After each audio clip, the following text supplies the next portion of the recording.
طریقہ کار بتاتا ہوں کہ آپ کی سوتن آتی کیوں ہے، یہی بتانے کے لیے میں نبی کی بات پیش کر کے آپ کو بتانا چاہتا ہوں۔ آپ صلی اللہ علیہ وسلم نے تیسری شادی کے لیے حکم دے دیا کہ جاؤ تیسری شادی کر لو۔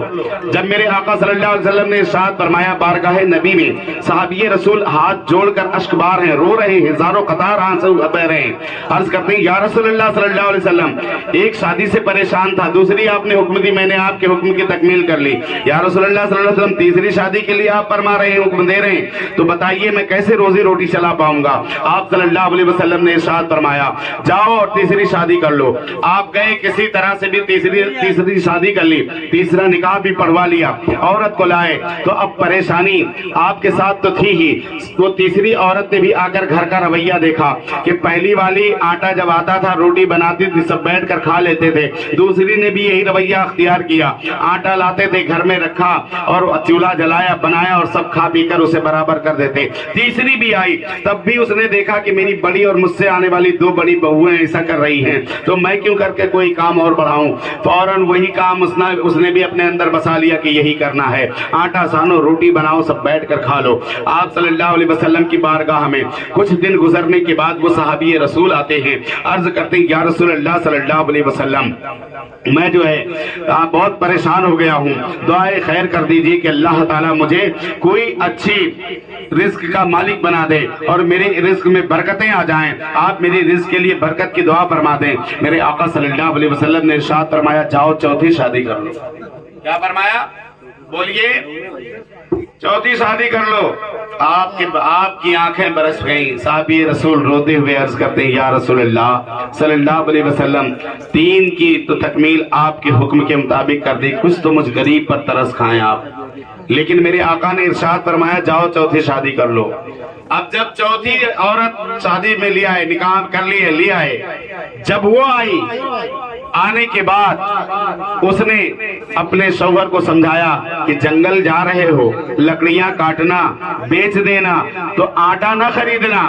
میری بہنوں ذرا کان کھول کر سن لیں اور آپ سبھی بھائی بھی سن لیں اور اپنے گھر کا نظام اس طرح رکھیں، اپنے گھر کے دستور کو اس طرح بنائیں، اس طرح سے ماحول پیدا کر دیں تاکہ آپ کے ماحول کو سن کر، آپ کے گھر کے ماحول کو دیکھ کر دنیا کی آنکھیں افسوس تو نہیں بلکہ واہ واہی کے لیے کھلیں اور یہ کہتے رہیں کہ دیکھیے دوسرے کا گھر دیکھو جھگڑا لڑائی ہوتا ہے، بڑے افسوس کی بات ہے۔ آپ کے گھر پر نظر پڑے تو کہیں واہ واہ یہ گھرانہ کیسا ہے، ان کے گھر میں کوئی لڑائی جھگڑا نہیں ہوتی، ان کے گھر میں کوئی شور شرابہ نہیں، سبب کیا ہے؟ تو اس طرح کہنے والے ہو جائیں۔ اب جب چوتھی عورت آئی تو اس نے اپنے شوہر سے کہا لکڑی کاٹنے تو آپ جا رہے ہیں، آپ لکڑی کاٹیں گے لیکن جب بازار پہنچیں گے تو آپ آٹا نہ خریدیے گا، جو لے کر کے آئیے گا۔ گئے اور انہوں نے آٹا کے بجائے جو خریدا، جو لا کر گھر میں اپنی بیوی کو دیا۔ وہ نو بیاہتا چوتھی عورت جو آئی ہوئی تھی اس نے چکی پر بیٹھ کر اس کے پیسنے کے بعد جو سے جو آٹا نکلا اس میں سے جتنا ضرورت تھی وہ بنایا اور بنانے کے بعد جو بچا آٹا اسے ایک جگہ رکھ دیا۔ اب اس طرح سے اس نے 2 دن 3 دن کام کیا اور کام کرنے کے بعد تھوڑا تھوڑا آٹا اکٹھا کرتی چلی گئی اور جو ضرورت تھی اس آٹے کو بنایا۔ اپنے شوہر کو اس نے ایک دن کہا اے میرے شوہر انعامدار، آج آپ جا رہے ہیں، آج جو بھی نہ خریدیے گا وہ پیسہ لے کر گھر آنا، اس لیے کہ اپنے پاس 2 دن کا راشن ہو گیا ہے۔ اب جب 2 دن کا راشن ہو گیا، 2 دن کے کھانے کا انتظام ہو گیا، بیوی نے اسے بچائے ہوئے آٹے کو بنایا اور سب کے گھر کے سارے گھر والوں کے لیے دسترخوان پر سجا دیا، سارے لوگ کھا رہے ہیں، کھانے کے بعد شکر خدا ادا کر رہے ہیں۔ اب اس سے جو پیسہ منگایا تھا جب دوسرے دن سویرے جانے لگے تو اس بیوی نے کہا، وہ نیک بخت بیوی کہتی ہے یہ پیسہ لیتے جاؤ ساتھ میں، آج کسی مزدور کو بھی رکھ لینا، آج ایک کسی مزدور کو بھی رکھ لینا۔ ایسی تقریریں سننے کو آپ کو ملیں گی نہیں جو میں آپ کو نصیحت کی بات بتانے لگا ہوں۔ یاد رکھیں تقریر میں بھی بہت بولتا ہوں اور کر لیتا ہوں، لیکن جب نصیحت کی بات ہوتی ہے تو میں آہستہ آہستہ بولنا چاہتا ہوں کہ آپ کے ذہن پر یہ بات بیٹھ جائے اور آپ اسے اچھی طرح سے سمجھ لیں۔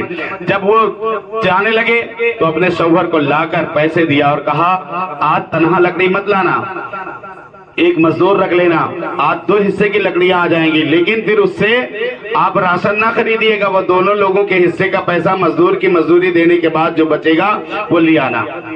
اب اس بیوی کے کہنے کے مطابق گئے، جنگل سے لکڑیاں کاٹی، مزدور بھی کاٹا، لائے بازار میں بیچے، مزدور کی مزدوری دی اور باقی بچا ہوا دونوں کے حصے کا پیسہ لا کر اپنے بیوی کے ہاتھ میں دیا اور کہا کہ آج 2 مزدور کے رکھنے کی بات ہو گئی، اب 2 مزدور رکھیں گے آپ تب بھی ہم اسے پیسہ دے سکتے ہیں، ان کی خدمت گزاری جو کریں گے وہ خدمت اس کا اجر انہیں دے دیا جائے گا۔ اس طرح سے رات گزری، کھانا کھائے، آرام سے صبح ہوئی، صبح کی نماز کے بعد اٹھے اور جب جنگل جانے لگے پھر بیوی نے کہا آج 2 مزدور رکھ لیجئے گا، آج 2 مزدور رکھ لیجئے گا۔ پیسہ دیا اور دونوں کی مزدوری دے دی اور کہا 2 مزدوروں کے حصے کو بچا لانا، اپنے حصے سے جو خرید لانا، کیونکہ 2 ہی دن کا راشن تھا نا۔ 2 مزدوروں کا حصہ یہ پیسہ ہے، انہیں مزدوری دے دینا اور جو تینوں کما کر لائیں گے تو اپنے حصے کا وہ جو ہے جو لے لینا اور وہ دونوں کے حصے کا پیسہ آپ لے آنا۔ گئے لائے تو آج انہیں زیادہ جو مل گیا اور پیسہ بھی بچ کے آیا۔ اب جب اس طرح چلنے لگا سلسلہ تو نبی کی بارگاہ میں ایک بار جا کر پہنچتے عرض کرتے یا رسول اللہ صلی اللہ علیہ وسلم، آپ کے فرمان کے مطابق جب میں نے عمل کیا میری غربت کوسوں دور نکل گئی، آج میں شہر مدینہ میں سب سے مالور انسان ہوں، میرے پاس بہت مال و اسباب ہیں، اب دعا کر دیجئے کہ میرے گھر سے کچھ مال ختم ہونا بھی شروع ہو۔ میرے آقا ارشاد فرماتے ہیں اس کا کوئی طریقہ نہیں، میں نے دعا کی، اللہ نے برکت عطا فرمائی، میں نے طریقہ بتایا اور اللہ رب العزت نے اس میں برکت عطا فرمائی۔ تو اب جب اس طرح وہ بزد رہے تو کسی نے انہیں مشورہ دے دیا کہ جاؤ ایک تیز ترار گھوڑا خرید لو اور بھنا ہوا کوئی بھی چیز اپنے کپڑے میں رکھ کر گلے میں باندھ لو، جب گھوڑا تیز دوڑانا تب اسی کو اپنے منہ میں ڈال کر کھانا۔ گئے اور گھوڑے کو دوڑاتے ہوئے بھنی ہوئی چیز کو جب منہ میں ڈال رہے تو ہوا کے ذریعے وہ اڑ کر الگ جا رہی ہے، جب الگ اڑ کے جا رہی تھی تو آئے بارگاہ نبی صلی اللہ علیہ وسلم میں پہنچے، یا رسول اللہ صلی اللہ علیہ وسلم میں نے وہ طریقہ استعمال کیا جو گھوڑے پر بیٹھ کر اسے دوڑاتے ہوئے مجھے چبانا تھا، کھانا تھا اور وہ اڑ کر زمین پر گر رہا تھا۔ یا نبی پاک صلی اللہ علیہ وسلم، جب میری بیوی نے دیکھا اس نے مجھے یہ سمجھا کر کہا کہ یہ تو اناج کی بے حرمتی ہو رہی ہے، اس سے ہمارے گھر میں بے برکتی آ جائے گی، ہم غریب ہو جائیں گے، اس طرح میری بیوی نے کہہ کر کے بھیجا۔ میرے آقا مسکرائے، تبسم فرمایا، ارشاد فرماتے ہیں کہ جاؤ اب تمہارے گھر پر کبھی غربت آ نہیں سکتی، کبھی غریبی آ نہیں سکتی، اس لیے کہ تمہیں نیک بخت بیوی مل گئی ہے، تمہیں ایک اچھی عورت مل چکی ہے، اس لیے اب اس کے حربے سے اور اس کے بتائے ہوئے طریقے سے جب چلو گے تو تمہارے گھر کی غربت ختم نہیں ہوگی۔ اب بتاؤ میری بہنوں، میری ماں اور میری بیٹیوں کہ جب تمہیں بتایا گیا کہ پہلی شادی ہو چکی تھی،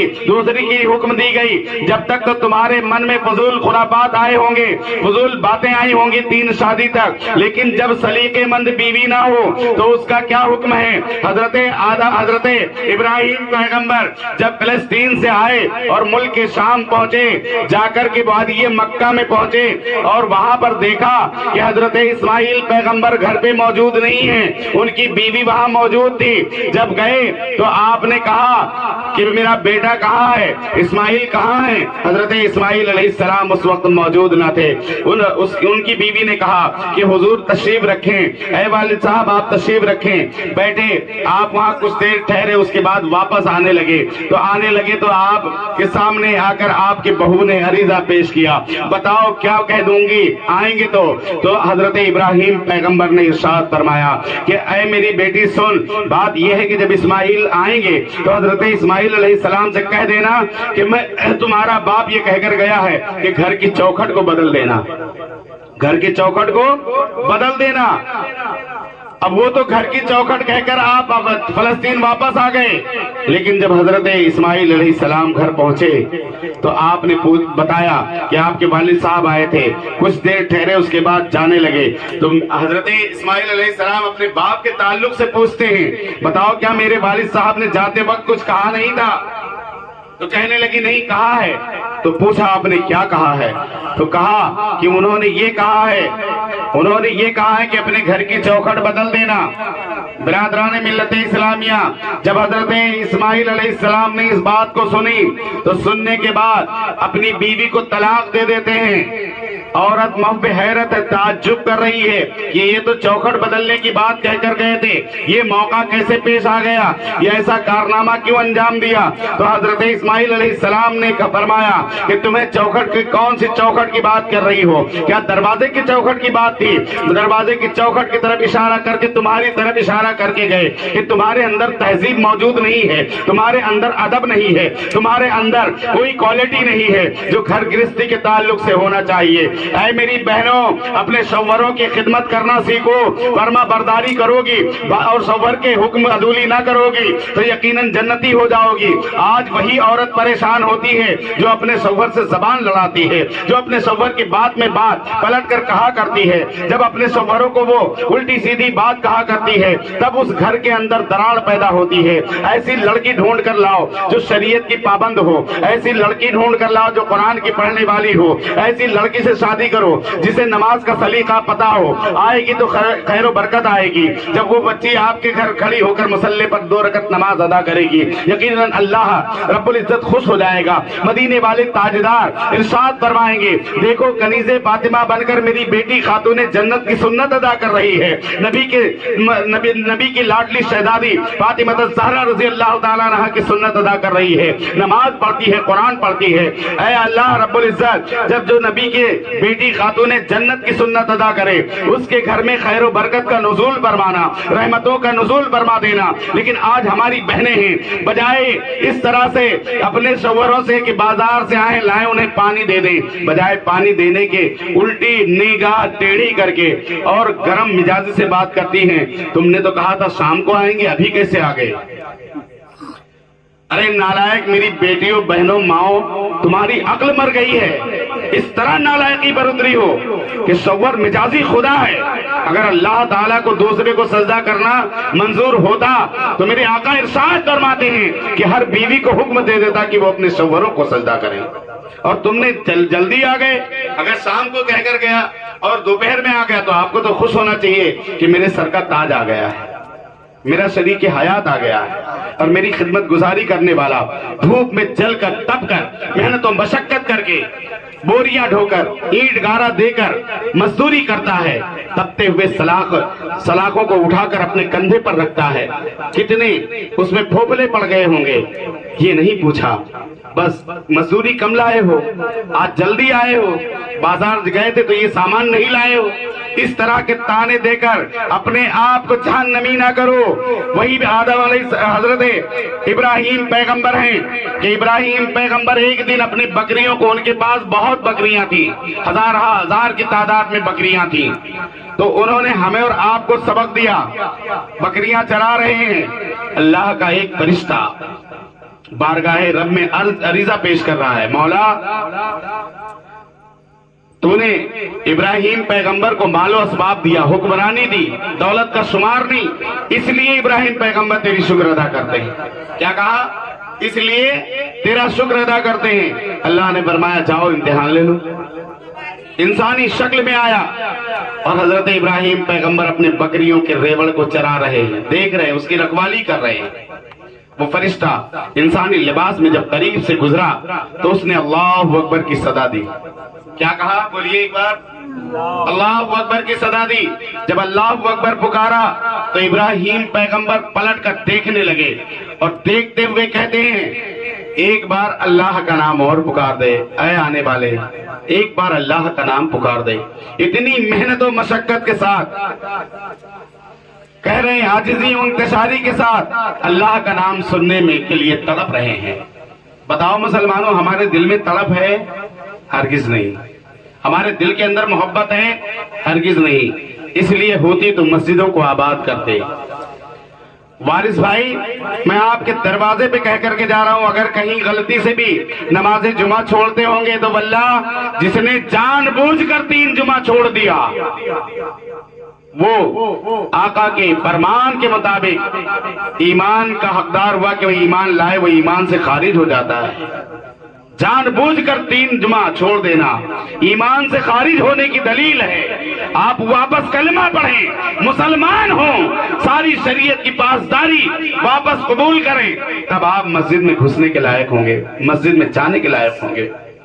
آج ہم اور آپ ہیں، مسلمان بنے بیٹھے ہیں، اللہ اکبر کی صدا آتی گھر میں گھستے ہیں، گاؤں سے باہر چلے جاتے ہیں، چائے کی دکان پہ سنتے ہیں، کان میں انگلی لگا لیتے ہیں۔ اور وہ کیسے پیغمبر کہ اللہ اکبر کا نام سن کر بلا رہے ہیں کہ آؤ ذرا ایک بار اور اللہ کا نام سنا دو۔ حضرت ابراہیم پیغمبر نے جب اس طرح سے کہا تو اس فرشتے نے کہا کہ میں نے ایک بار کہا ہے، مجھے کچھ دو گے تو دوسری بار کہو، مجھے جب دوبارہ کہنا پڑے گا تو میں کچھ آپ سے لوں گا۔ فرشتے سے آپ نے کہا، جانتے نہیں تھے فرشتہ ہے، وہ تو یہ سمجھ رہے تھے کوئی انسان ہے۔ کہا اے آنے والے ایک بار سنا دے، اور تو نے ایک بار سنایا اپنی مرضی سے، دوبارہ میری مرضی سے سنا دے۔ جب اس نے کہا مجھے کیا دو گے، آپ نے کہا جتنی بکریاں ہیں اس میں سے آدھی بکریاں میں تجھے دے دوں، آدھی بکریاں تجھے دے دوں گا۔ اب آدھی بکریاں دے دیے، دوسری بار سننے کا اس نے اللہ اکبر کہہ دیا۔ اب مست ہو گئے، مگن ہو گئے محبت میں، اللہ کی محبت دل کے قریب ہوتی چلی گئی، اور وہ نورانیت آپ کے نگاہوں کے سامنے آ گیا جو رب ذوالجلال کا نور تھا۔ پھر کہنے لگے اے آنے والے ایک بار اللہ کا نام اور سنا دے۔ جب کہا تو کہنے لگے اب کیا دو گے؟ حضرت ابراہیم پیغمبر نے کہا یہ بچی ہوئی ریوڑ کی بکریاں میں ساری بکریاں تجھے دے دوں، جو آدھی بچی وہ دے دوں گا، آدھی بکریوں کو دے دیا۔ پھر دل میں ایک ملال، ایک جذبات امنگ پڑے اور مچلتے ہوئے کہنے لگے اے شخص ایک بار اور اللہ کا نام سنا دے، ایک بار اور اللہ کا نام سنا دے۔ تو اس نے کہا اب کیا دو گے؟ کہنے لگے اے نادان، تیری ان بکریوں کی رکھوالی کے لیے کسی چرواہے کی ضرورت پڑے گی، اس کے لیے میں چلوں گا اور تیری بکریوں کی رکھوالی کروں گا، اسے چرا کے لاؤں گا، تیری خدمت گزاری کروں گا۔ اے مسلمانوں، وہ نبی تھے، اللہ کے خلیل تھے، ابراہیم پیغمبر نے اللہ کے نام کو سننے کی خاطر اپنے ساری بکریوں کے ریوڑ کو دے دیا، اور اس کے بعد خود خدمت گزاری کرنے کے لیے اللہ کے نام پر اپنے آپ کو مزدور بننا پسند فرمایا۔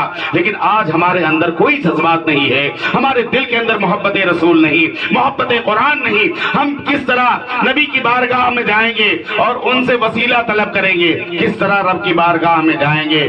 تو پیارے، ہمیں اور آپ کو یہ چاہیے کہ ہم اللہ کو راضی کرنے کے لیے کوئی تو طریقہ استعمال کریں، کوئی تو طریقہ استعمال کریں۔ تو وہ طریقہ کیا ہوگا کہ آج ہی اپنے رب کو منا لو، کہ آج ہی اپنے رب کو منا لو، کہ آج ہی اپنے رب کو منا لو، منا لو، آج ہی اپنے رب کو منا لو، کہ زندگی کا بھروسہ نہیں ہے، زندگی کا بھروسہ نہیں ہے، اور نارے دوزخ سے خود کو بچا لو، کنارے دوزخ سے خود کو بچا لو، زندگی کا بھروسہ نہیں ہے۔ تو مذہب اسلام جیسا کوئی دین نہیں، مذہب اسلام جیسی کوئی شریعت نہیں، نبی کی مقدس اوپر نازل ہونے والے قرآن جیسا کوئی کتاب نہیں، ان کی امت کے جیسا کوئی امتی نہیں، ان کے ولیوں کے جیسا کوئی ولی نہیں۔ ہر چیز آپ کو بے مثال ملی، نبی ملے تو بے مثال، کتاب ملی تو بے مثال، ولی ملے تو بے مثال، صحابہ ملے تو بے مثال، صدیق اکبر ان میں بے مثال، حضرت سیدنا عمر فاروق اعظم ان میں بے مثال، حضرت عثمان ذی النورین اپنی منزل کے صداقت میں اس طرح سجات میں جو ہے وہ بے مثال، حضرت مولائے کائنات اپنی تمام کردار میں بے مثال، پتہ چلا غوث اعظم ولیوں میں بے مثال، حضرت سید سالار مسعود غازی اپنی جان لٹا کر اسلام کو بچانے میں بے مثال، اعلیٰ حضرت امام احمد رضا سنیت کو بچانے میں بے مثال، ہمیں ساری چیزیں بے مثال ملی، تو آج کیوں مذہب اسلام کو نہیں سمجھ پا رہے ہو؟ آؤ ایک واقعے کے ذریعے میں بتاؤں، بس میں آپ سے 10 منٹ اور چاہتا ہوں، معذرت کے ساتھ صرف 10 منٹ، میں اس کا مطلب بہت اچھی طریقے سے سمجھتا ہوں، لیکن 10 منٹ آپ کا چاہتا ہوں، سن لو، جو جاگ رہے ہو سن لو، جو سو گئے یہ آئے نہیں تھے سننے، یہ فارملٹی پوری کرنے آئے تھے، اپنی ذمہ داری کہ ہم سننے آئے، اور ایسا نہ سمجھنا کہ یہ بیچارے مہمان بیٹھے ہوئے ان کو کہاں جائیں گے، ان کو سونے کے لیے تو یہی چارپائی ملنے والی ہے، اور اگر ایسا ہے اور یہ بیٹھے ہیں تو انہیں ڈبل ثواب ملے گا۔ سنیں پیارے، حضرت ابراہیم بن ادہم حج بیت اللہ کے لیے جا رہے ہیں، پیدل جا رہے ہیں، جاتے جاتے ایک ایسے مقام پر پہنچے کہ دیکھا کہ ایک شخص چیونٹیوں کو آٹا اور چینی کھلا رہا ہے۔ بول دیجئے کیا کھلا رہا ہے؟ آٹا اور چینی۔ آٹا اور چینی کھلانے والے شخص کے پاس ابراہیم بن ادہم گئے اور کہا کیا تیرا نام ہے؟ اس شخص نے کہا میرا فلاں نام ہے، جو غیر مسلم تھا۔ تو آپ نے فرمایا کہ جب تمہارے دین میں ایسا ہے نہیں عمل تو کیوں کرتے ہو؟ یہ تو مسلمانوں کے لیے عمل ہے۔ اس شخص نے کہا کہ میں نہیں ایمان والا ہوں، میں مسلمان نہیں ہوں، لیکن مجھے خبر ہے یہ چونٹیاں بھوکی ہوں گی، ان کا انتظام رب نے ہم سب کے ذریعے کیا ہے، تو ہمارا فرض بنتا ہے کہ ہم انہیں کھلائیں اور ان کا پیٹ بھریں۔ یہ میرا یقین کہتا ہے کہ اللہ تعالیٰ میرا ایمان نہ پوچھے گا، میری انسانیت کو دیکھے گا اور مجھے بخش دے گا۔ حضرت ابراہیم بن ادہم اٹھے اور چلے گئے کہ یہ ایمان والا بھی نہیں، یہ اللہ کی طرف اس کی رضامندی کا حاجت مند بھی نہیں، اور کوئی وسیلہ بھی نہیں چاہتا۔ آخر سبب کیا؟ اب ابراہیم بن ادہم آگے بڑھے اور بڑھتے بڑھتے جب گئے تو کہاں جا رہے تھے؟ حج بیت اللہ کے لیے۔ حج کہاں ہوتا ہے؟ حرم شریف میں۔ اور حرم شریف میں بیٹھ کر جب احرام وغیرہ پہن چکے ہیں اور گئے حرم کے قریب پہنچے تو کیا دیکھتے ہیں کہ وہ شخص جو چیونٹیوں کو آٹا اور چینی کھلا رہا تھا، ان سے پہلے طواف کعبہ کر رہا ہے۔ حضرت ابراہیم بن ادہم سے پہلے وہ طواف کعبہ کر رہا ہے۔ ان کی نظر پڑی تو بارگاہ رب العالمین میں ہاتھ اٹھا دیے، مولا یہ کیا راز و نیاز ہے، یہ کیا راز و نیاز ہے کہ ایمان پر بھی نہیں، تجھے ماننے کو تیار بھی نہیں، اور آخر اسے مجھ سے پیشتر حرم کا طواف کرتے ہوئے تو نے یہ کیسی عطائیں کر دی، کیسا اسے یہ خوشخبری اور مزدہ جاں سنا دیا۔ حاطف غیبی سے آواز آتی ہے، ابراہیم بن ادہم جب تم پوچھ رہے تھے اور وہ بندہ تمہیں جواب دے رہا تھا کہ میں تو اس لیے چیونٹیوں کو آٹا اور چینی کھلا رہا ہوں کہ اللہ رب العزت اگر انہیں ڈائریکٹ رزق نہیں دے رہا تو ہمارے ذریعے ہی نہیں دے گا، اور ہماری انسانیت یہ ہے کہ ہم انہیں بھوکا نہ رہنے دیں، ہم کھا کر کے سو نہ جائیں، بلکہ ان چیونٹیوں کا خیال رکھیں۔ اے لوگوں، مذہب اسلام یہ نہیں کہتا کہ تم چیونٹیوں کو بھوکا رکھو اور تم چیونٹیوں کو بھوکا چھوڑ دو اور خود کھا پی کر سو جاؤ۔ اب ہمیں اسلام سکھا رہا ہے کہ تم چھوٹے سے چھوٹے کیڑے کا بھی خیال رکھو، چیونٹیوں کا خیال رکھو، جب تم انہیں کھلاؤ گے ان کی پیٹ بھر جائے گی تو یقیناً وہ تمہارے حق میں دعا کریں گی۔ اور یہی عقیدہ لے کر کے قبرستان جایا کرو مسلمانوں۔ جب قبرستان جانا ہو تو یہ سوچ کر نہ جاؤ کہ ہماری یہاں کے قبرستان میں 1000 مردے دفن ہیں، ہم ان کے لیے سالے ثواب کرنے جا رہے ہیں، ہماری ماں وہاں لیٹی ہوئی ہے، ہمارا باپ وہاں لیٹا ہوا ہے، ہمارا بھائی وہاں لیٹا ہوا ہے، بلکہ آپ اپنے ساتھ 2-4 پیکٹ پارلے جی کے لے کر کے جاؤ اور لے جا کر کے وہاں پر توڑ کر اسے ڈال دو، کیونکہ وہاں رینگتے ہوئے چونٹے ملیں گے، چیونٹیاں ملیں گی، چھوٹے چھوٹے کیڑے ملیں گے۔ آپ کہہ رہے ہوں گے آج تک تو کسی نے یہ دستور نہیں بتایا، آخر یہ حضرت ہمارے پڑوس کے رہ کر یہ کون سی بات نہیں بتا رہے؟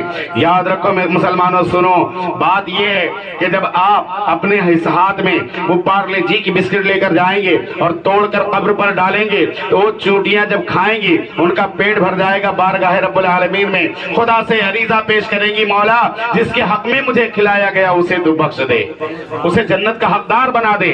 وہ چیونٹیاں دعا کریں گی، اور چیونٹیاں جب دعا کریں گی تو اللہ تعالیٰ اسے قبول فرما لے گا۔